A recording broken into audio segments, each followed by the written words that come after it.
Hello guys, welcome back to my YouTube channel SK study a way of success. मैं हूं आपका educator Shivam Mishra.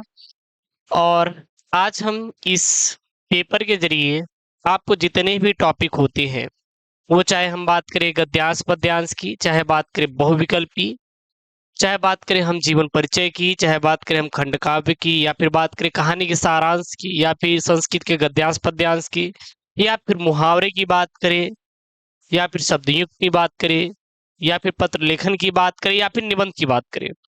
मतलब जितने भी टॉपिक होते हैं, सारा मैं इस वीडियो में आपको क्या बताने वाला हूं, उसका हल सहित आपका ये मैं मॉडल पेपर 2024 का सेट 1 लेकर आया हूं। ठीक है ना। आप कहें गुरुजी, यहाँ पे 2024 लिखे हैं, इसका क्या तात्पर्य है? यहाँ पे सॉरी 2023 लिखे हैं, इसका क्या मतलब है?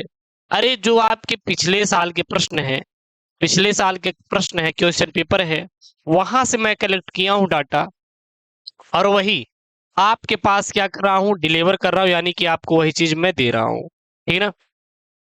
ये है कि अगर आप इस वीडियो को देखते हैं तो आपके यहाँ पे दो प्रॉफिट हैं।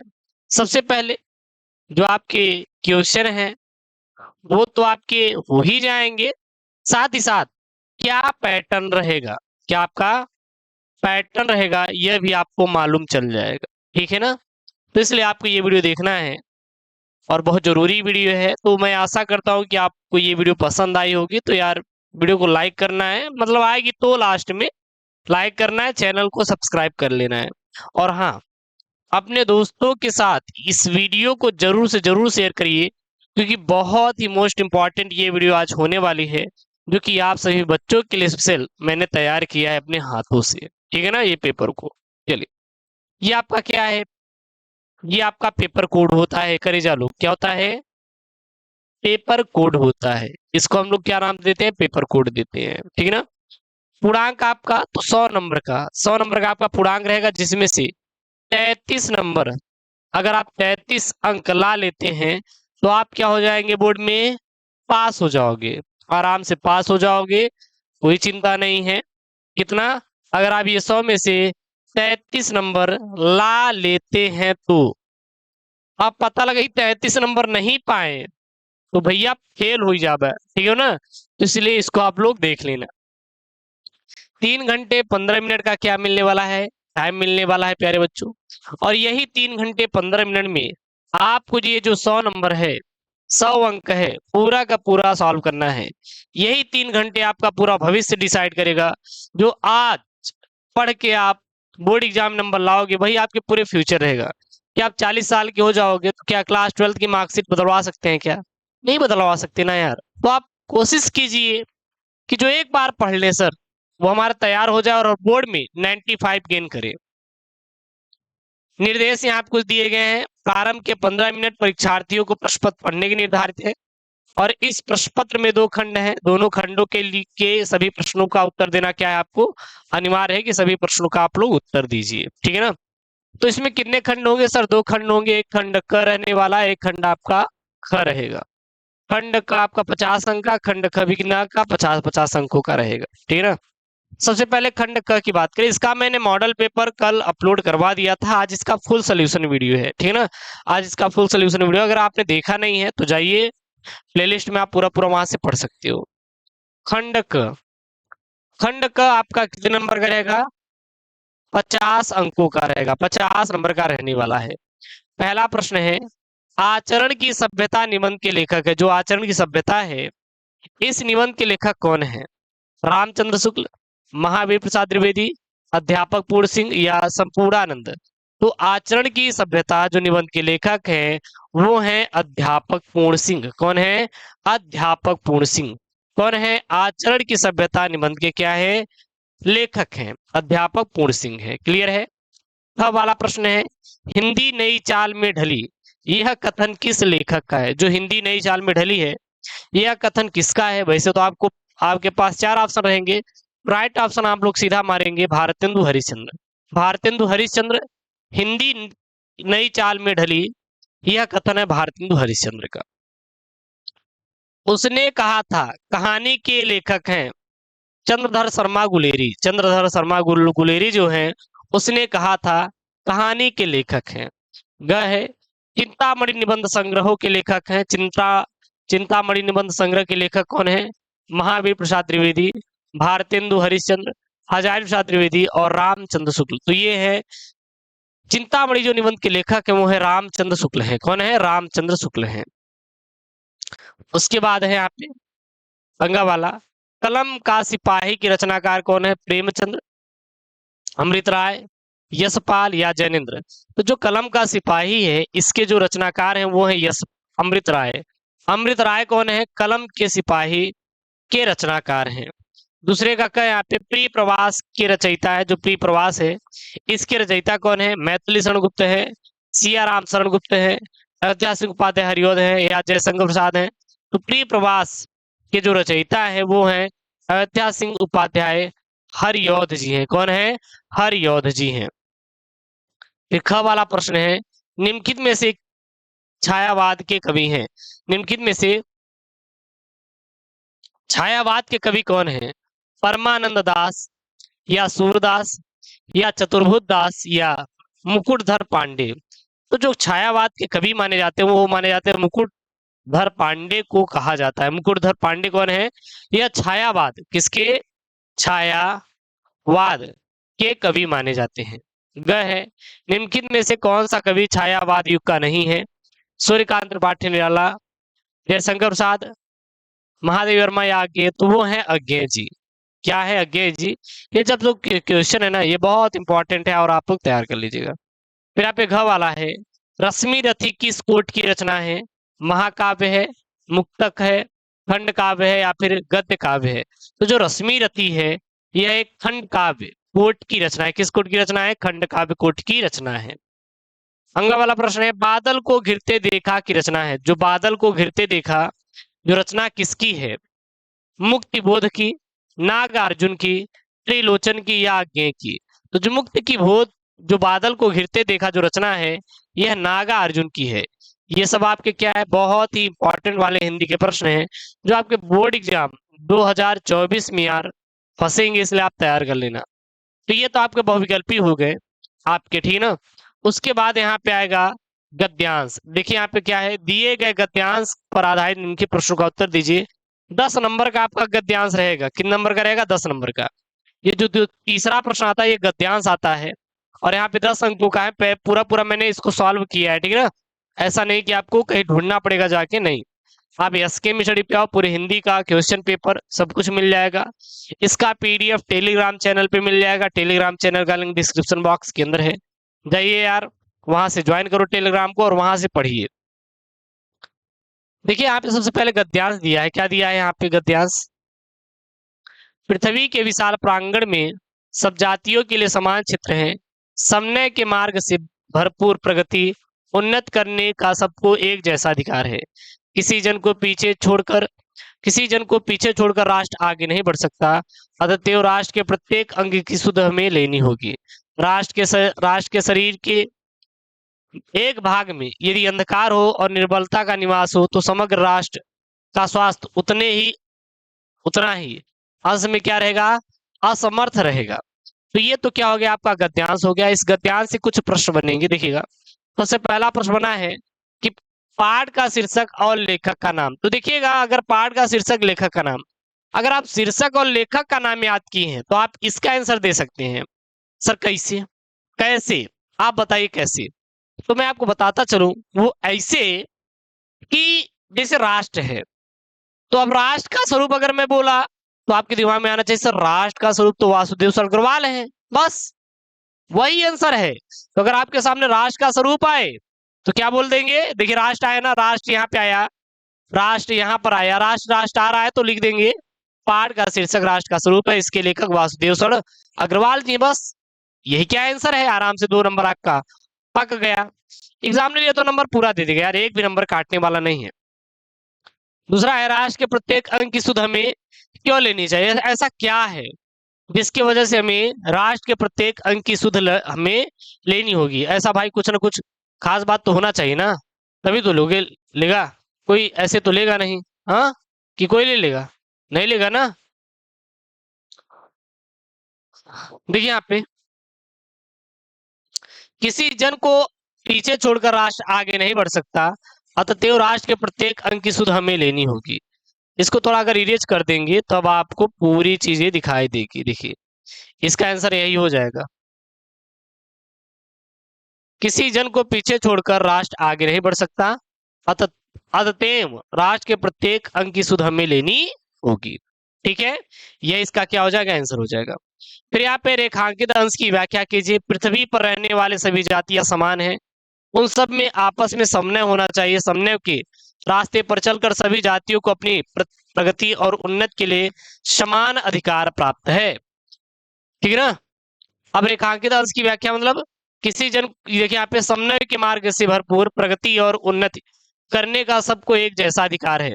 तो इसका करना है तो वही लिखेंगे कि पृथ्वी पर रहने वाली सभी जातियां समान हैं, उन सब में आपस में समन्वय होना चाहिए और समन्वय के रास्ते पर चलकर सभी जातियों और अपनी प्रगति और उन्नति के लिए समान अधिकार प्राप्त है। ये क्या हो जाएगा, रेखांकित अंश की व्याख्या हो जाएगा। फिर यहाँ पर हो जाएगा राष्ट्र किसे पीछे छोड़कर आगे नहीं बढ़ सकता, तो राष्ट्र किसी जन को पीछे छोड़कर आगे नहीं बढ़ सकता। अब सर इसका आंसर कहाँ निकालेंगे, देख लीजिए यहाँ पे ना, किसी जन को पीछे छोड़कर राष्ट्र आगे नहीं बढ़ सकता, बस यही क्या इसका आंसर है, सही सही। उसके बाद यहाँ पे पांचवा है, समन्वय के मार्ग से क्या प्राप्त हो सकता है, तो समन्वय के मार्ग से सभी को प्रगति और उन्नति का अधिकार प्राप्त हो सकता है। क्या प्राप्त हो सकता है, देखिए यहाँ पे है, समन्वय के मार्ग से भरपूर प्रगति और उन्नत करने का सबको एक जैसा अधिकार। यानी कि अगर हम समन्वय के मार्ग पर चलेंगे तो हमें भरपूर रूप से प्रगति भी मिलेगी और उन्नति भी मिलेगा, बस। उसके बाद आपका आएगा पद्यांश। क्या आएगा, पद्यांश। देखिए चौथा प्रश्न पद्यांश है, पर आधारित निम्नलिखित प्रश्नों का उत्तर दीजिए। 10 नंबर का, ये 10 नंबर का पद्यांश है। 5 प्रश्न होंगे, 2 अंकों का रहेगा, तो 5 दूनी 10। ठीक है ना। यहाँ पे जलद के फूटे कितने उस दीप कच्छप डूबे उतराए, किंतु वह खड़ी रहे दृढ़ मूर्ति अभ्युदय का कर रही उपाय। शक्ति के विद्युत कण जो व्यस्त विकल बिखरे है हो निरुपाय, समन्वय उसका करे समस्त विजयनी मानवता हो जाए। तो यहाँ पे क्या है, यह आपका पद्यांश दिया गया है। अब यहाँ से क्वेश्चन बनेंगे। सबसे पहला क्वेश्चन है, उपयुक्त पद्यांश के कवि और कविता का नाम लिखिए। तो पद्यांश का जो शीर्षक है श्रद्धा मनु है और कवि कौन है, जय शंकर प्रसाद है। रेखांकित अंश की व्याख्या कीजिए, यानी कि यहां से यहां तक व्याख्या करना है। समन्वय उसका करे समस्त विजयनी मानवता हो जाए, तो आप क्या लिखेंगे, मेरे और तुम्हारे रूप में यह मानवता आज भी सुदृढ़ मूर्ति के समान खड़ी हुई अपने नवीन उत्थान का क्या कर रही है, प्रयास कर रही है। उसके बाद यहाँ पे दृढ़ मूर्ति से आशय किसकी मूर्ति से है, तो दृढ़ मूर्ति का आशय जो है यह मानवता से, किससे है, मानवता से है। उत्स और अभ्युदय के शब्दों का अर्थ लिखिए। तो उसका अर्थ होता है स्रोत, कोई भी स्रोत। उत्स मतलब क्या होता है, स्रोत होता है, और अभ्युदय मतलब होता है नवीन उत्थान, यानी कि कोई नया चीज बना हुआ, नवीन उत्थान। नवीन मतलब नया होता है, उत्थान मतलब कोई भी चीज का निर्माण होता है। दीप कच्छप में कौन सा अलंकार है, तो दीप कच्छप में द्वंद्व समास है। कौन सा है, द्वंद्व अलंकार है। ठीक है ना। उसके बाद यहाँ पे ये रहेगा, पांचवा का है, निम्नलिखित में से किसी एक लेखक का साहित्यिक परिचय देते हुए इनके प्रमुख रचनाओं का उल्लेख कीजिए। 5 नंबर आपको मिलेगा। अधिकतम शब्द सीमा 80 शब्द। यहाँ 5 आए हैं, वासुदेव शरण अग्रवाल, डॉक्टर आचार्य प्रसाद द्विवेदी, डॉक्टर एपीजे अब्दुल कलाम। लेकिन हम लोग यहाँ पे देखने वाले हैं वासुदेव शरण अग्रवाल का। किसका देखेंगे, वासुदेव शरण अग्रवाल का। वैसे तो ये संक्षिप्त में है, और अगर आपको लिखना है तो संक्षिप्त में भी लिखेंगे बोर्ड में, उसके बाद डिटेल में, क्योंकि अब ग्राफ इंपॉर्टेंट हो गया है और आपके बोर्ड एग्जाम में ग्राफ आपको अवश्य बनाना है। ऐसा नहीं करना है कि आप ग्राफ बनाए ही नहीं, आपको ग्राफ भी बनाना क्या हो गया है, जरूरी हो गया है। इसलिए आप कोशिश करें कि ग्राफ के थ्रू याद करें और इसका ग्राफ भी आप पेपर में बनाएं। जन्म 7 अगस्त 1940 ईस्वी में वासुदेव शरण अग्रवाल का हुआ था। कहां पर, मेरठ, जो कि उत्तर प्रदेश में हुआ था। इन्होंने कौन कौन सी पढ़ाई किया था, यानी कि उपाधि प्राप्त की थी, पीएचडी और डी लिट की उन्होंने उपाधि प्राप्त की थी, यानी कि उन्होंने पढ़ाई किया था। इनकी भाषा कैसी थी वासुदेव शरण अग्रवाल जी की, वेश्यानुकूलन, प्रण और पारिमार्जित खड़ी बोली थी। शैली कैसी थी इनकी, विचारात्मक, गवेषणात्मक और व्याख्यात्मक थी। इनकी प्रमुख रचनाएं पृथ्वी पुत्र, भारत की एकता, कल्पवृक्ष, माता भूमि और वागन धारा। इनकी मृत्यु कब हुई थी, इनकी मृत्यु कब हुई थी? तो 27 जुलाई 1967 ईस्वी में इनकी मृत्यु हुई थी, ठीक है ना। और इनका साहित्य में स्थान क्या क्या था? निबंधकार, टीकाकार और साहित्य ग्रंथों में कुशल संपादक के रूप में इन्होंने ख्याति प्राप्त की थी। तो वो तो भाई साहब थे किसके? लेखक के। अब हम लोग किसका देखेंगे? कवि का देखने वाले हैं, ठीक है ना। देखिएगा यहाँ पे कवि का है, निम्नलिखित में से किसी एक कवि का साहित्यिक परिचय देते हुए उनकी काव्य कृतियों पर प्रकाश डालिए। कितना करे जा लोग? 5 नंबर का आया है। कौन कौन है इसमें? सबसे पहले नंबर पे अयोध्या सिंह उपाध्याय हरिओद है, फिर है जयशंकर प्रसाद, फिर है सचिदानंद हीरानंद वात्स्यायन अज्ञे जी हैं, ठीक है ना। तो ये सभी सभी हैं, और ये सभी सभी बहुत ही इंपॉर्टेंट वाले हैं, बहुत इंपॉर्टेंट वाले हैं, ये ध्यान देना। इसमें ले जयशंकर प्रसाद जी का हम लोग देखेंगे। तो इनका जन्म देखें तो इनका जन्म कब हुआ था जयशंकर प्रसाद जी का? 30/1/1889 ईस्वी को हुआ था। जन्म स्थान काशी, पिता का नाम देवी प्रसाद, और ये छायावाद के क्या थे? प्रवर्तक थे। क्या थे? छायावाद की ये प्रवर्तक के रूप में जाने जाते थे, ठीक है ना। इनकी लेखन विधा की बात करें तो काव्य, नाटक, उपन्यास और निबंध इत्यादि इनकी लेखन विधा है। इनकी भाषा कैसी थी? तो संस्कृत निष्ठ खड़ी बोली इनकी भाषा थी। शैली की बात करें तो प्रबंध, काव्य और एवं मुक्तक इनकी क्या थी? शैलियां थी। इनकी प्रमुख रचनाएं करे जा लोग तो इनकी प्रमुख रचना जैसे कामायनी है, आंसू है, लहर है, झरना है, चित्राधार है, कानन कुसुम है और प्रेम प्रतीक प्रतीक इत्यादि इनकी प्रमुख रचनाएं हैं। इनकी मृत्यु कब हुई थी? 14/1/1937 ईस्वी को जयशंकर प्रसाद की क्या हुई थी? मृत्यु हो गई थी। क्लियर है ना। तो इनको तैयार कर लीजिए। ये 5 नंबर आपके पेपर में दिलाएंगे आप। कितना? 5 नंबर। तो इंपॉर्टेंट है, एग्जाम में चाहे यहाँ से दे सकते हैं। उसके बाद आपका क्या आएगा? देखिए छठा प्रश्न है, पंचलाइट अथवा ध्रुव यात्रा। क्या यहाँ पे? यात्रा। कहानी का सारांश लिखिए, अधिकतम से शब्द सीमासी शब्द। 5 नंबर का। अथवा बहादुर कहानी का उद्देश्य लिखिए। तो यहाँ पे मैं बहादुर कहानी का सारांश लेकर आया हूँ। बहादुर कहानी एक अमरकांत जी द्वारा लिखित कहानी। बहादुर एक मध्यवर्गीय परिवार में नौकर के साथ परिवारजनों द्वारा किए गए अत्यंत कटु व्यवहार की क्या है? कहानी है, जिसमें लेखक ने स्वयं को कहानी का पात्र बनाते हुए कहानी की आत्मकथात्मक रूप में रचना की है। अपने से संपन्न रिश्तेदारों के घर नौकर द्वारा जुटाई सुविधा और शान को देखकर जो लेखक की पत्नी है निर्मला स्वयं भी नौकर रखना चाहती हैं। क्लियर है। मतलब कुल मिला के ये है कि जो ये बहादुर कहानी है, एक मध्यम वर्गीय परिवार की कहानी है। इसमें क्या होता है कि जो लेखक की पत्नी होती निर्मला, यह क्या करती हैं कि एक नौकर रखना चाहती, क्योंकि जब ये अपनी रिश्तेदारी में जाती है ना तो वहां पे देखती हैं कि वहां पे नौकर वोकर लगे हैं, बहुत अच्छे से काम उम हो रहा है। तो नौकर द्वारा जुटाई गई सुविधा को देखकर लेखक की पत्नी भी अब चाहती है कि एक नौकर रख लिया जाए। और जो बहादुर है यह भाई नेपाल का एक 12 से 13 साल का क्या छोटा लड़का है जो नाबालिग है, और वह अपने माँ के गलत व्यवहार से तंग आकर घर छोड़कर चला जाता है, और निर्मला के परिवार में नौकर के रूप में रख लिया जाता है। और निर्मला और उसका परिवार बहादुर के प्रति पहले तो अच्छा व्यवहार करते हैं, परंतु बाद में धीरे धीरे उसके साथ कठोरता बरतने लगते हैं और उससे घर का सारा काम करवाते हैं, और इसके साथ ही उसे गाली गलौज मारपीट करते हैं और झूठी चोरी का इल्जाम लगाकर उसे अपमानित भी करते हैं और मारा पीटा भी जाता है। अंततः बहादुर घर छोड़कर चला जाता है। अब परिवार के सभी सदस्य उसे क्या करते? ढूंढते हैं, क्योंकि उसके बिना अब कोई काम नहीं हो रहा था, क्योंकि घर के सभी लोग अब काम आराम के आदी हो चुके थे। और बहादुर की उपयोगिता देखकर सभी अब अपना घरेलू कार्य करने से क्या करते थे? घबराते थे। और बहादुर के घर छोड़ जाने पर वे सभी पश्चाताप करते हैं और अच्छा व्यवहार करने के लिए सोचते हैं कि अब बहादुर से हम अच्छा व्यवहार करते हैं। परंतु एक कहावत है कि अब पछताए होत क्या जब चिड़िया चुग गई खेत, अर्थात अब पछताने से कोई लाभ नहीं, क्योंकि बहादुर घर छोड़कर भैया जा चुका है, ठीक है ना। अतः कह सकते हैं कि बहादुर में सहनशीलता और स्वाभिमान की भावना कूट कूट कर भरी हुई थी, और इसी चरित्र के कारण यह कहानी में बहुत प्रिय है। और यहाँ पे ठीक है ना। तो अब यहाँ पे प्रश्न नंबर 7 आएगा स्वपठित खंड काव्य। तो आपकी ये तो जिले के अनुसार आएगा, तो आप अपने जिले के अनुसार पढ़ लेंगे। जैसे मुक्ति यज्ञ है, सबकी जीत है, रश्मि रति है, आलोक वृत्त है, त्यागपथी है, ठीक है ना। और क्या भाई साहब? श्रवण कुमार है। तो इस पर आएगा, ये आपके जिले के अनुसार आएगा। तो यहाँ पे है आलोक वृत्त खंड काव्य। आलोक वृत्त खंड काव्य आपके पेपर में आता है, जो कि आपको 5 अंक दिलाने का काम करेगा। कितना? 5 नंबर। सबसे पहले यहाँ पे मतलब यहाँ पे गांधी जी के बारे में पूरा पूरा चित्रण किया गया है कि गांधी जी में मानवीय मूल्यों के प्रति आस्था रहती थी, यानी कि हमारे राष्ट्रपिता गांधी जी में मानवीय मूल्यों के प्रति घोर आस्था है। वे बचपन से ही मानवीय मूल्यों की स्थापना के लिए लालायित हैं और इसी उद्देश्य की पूर्ति के लिए समुद्र पार जाकर वो शिक्षा ग्रहण करते हैं। इसके बाद उनके अंदर क्या गुण था? मातृप्रीत भक्त, यानी कि वो माता पिता क्या थे? बहुत बड़े भक्त थे। वे माता पिता के पूर्ण भक्त और आज्ञा पालक सेवक थे। उनकी सेवा में कोई कसर नहीं छोड़ते थे। तीसरा है राष्ट्र प्रेम। भारत राष्ट्र के प्रति उनमें अटूट प्रेम था। इसके लिए उन्होंने वकालत भी छोड़ दी और जीवन भर महान कष्ट सहते रहे।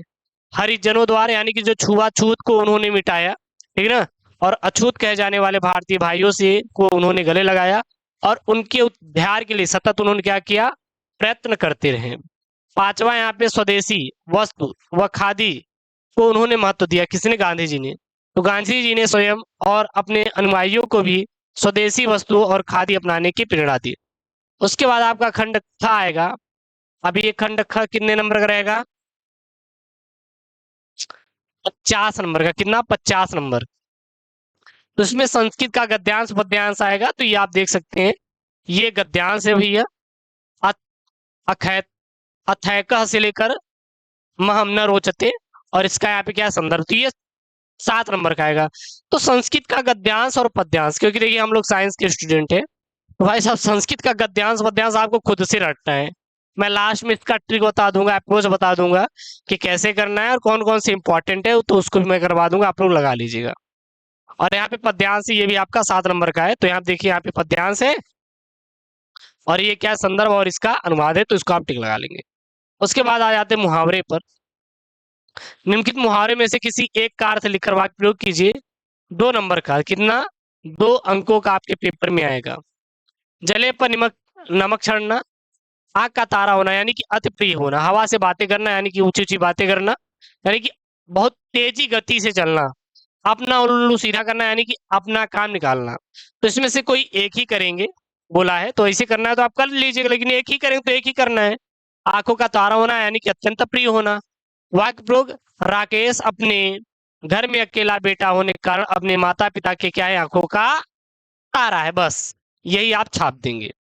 उसके बाद अब पेपर में क्या आता है आपका? अपठित गद्यांश पद्यांश आपका आता है, जिसका आपको उत्तर देना है, क्योंकि संधि विच्छेद और विभक्ति और वचन के स्थान पे नया सिलेबस में जुड़ा हुआ 5 नंबर का। तो इसको आपको बहुत ही सिंपल है, मैं करवा दूंगा, तो बहुत ज्यादा आप टेंशन मत लीजिएगा। ये जो भी इंपॉर्टेंट रहेगा मैं सारा सारा करवा दूंगा, ठीक है ना। उसके बाद 11वां प्रश्न यहाँ पे, निम्नलिखित शब्द युग्मों का सही अर्थ चुनकर लिखिए। इसमें आपके 2 नंबर का रहेगा। अविराम और अभिराम। अविराम अभिराम मतलब क्या होता है? बिना रोग के और सुंदर होता है। क्या होता है? बिना रोग के और सुंदर होता है। विहग और विहंग। विहग मतलब क्या होता है? पक्षी होता है। विहंग मतलब क्या होता है? आकाश होता है। क्या होता है? आकाश होता है। उसके बाद है निम्नलिखित शब्दों में से किसी एक शब्द के 2 अर्थ लिखिए। 2 नंबर का आएगा। सीखा, पुन, पक्ष और कांड। तो कांड का यहाँ पे लिखेंगे, जैसे घटना होता है, अध्याय होता है, और क्या होता है? समूह होता है। यहाँ पे ग वाला है, वाक्यांशों के लिए एक शब्द लिखिए। 2 नंबर का है। रास्ता दिखाने वाले को क्या कहते हैं? दूरदर्शक, समदर्शक, मार्गदर्शक या प्रिय दर्शक। उसे हम लोग मार्गदर्शक बोलते हैं, जो आपको क्या दिखाता है? रास्ता। जिसका कोई अंत ना हो, असीम, अनंत, परम या वृत्तित। तो जिसका कोई अंत ना हो उसे हम लोग कहते हैं अनंत। क्या कहा जाता है? अनंत कहा जाता है। फिर यहाँ पे निम्नलिखित में से किन्हीं 2 वाक्यों को शुद्ध करके लिखिए। 2 नंबर मिलेगा। श्याम और मोहन बात कर रहा है, प्रधानाचार्य जी ने हस्ताक्षर कर दिया, मैं गृह कार्य कर लिया हूँ, चंद्रमा आकाश में निकलता था। तो निकलता था नहीं, बल्कि निकलता है कर देंगे, ठीक है ना। श्याम और मोहन बात कर रहा है, कर रहा है नहीं, रहे हैं।